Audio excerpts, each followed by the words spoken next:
Arestado sa Rodriguez Rizal ang isang lalaki dahil sa umunoy panggagahasa sa nakababata niyang kapatid. Mari namang itinanggi ng akusado ang paratang. Balitang hatid ni Bea Pinla.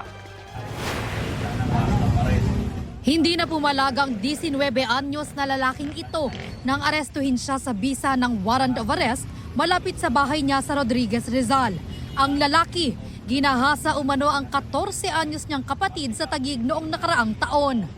Kabilang din sa inireklamo para sa krimen ang stepfather nila na nauna na raw na aresto ayon sa pulisya. Ulit-ulit na hinalay itong biktima na 14 years old.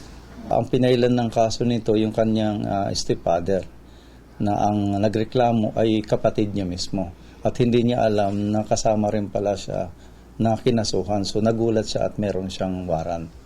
Nakatulong pa raw ang social media sa pagtunton ng pulisya sa akusado isang araw lang matapos ilabas ang warrant of arrest para sa kanya. Nag-search sila doon sa Facebook at nag-match yung address na nakalagay doon sa i-warrant natin.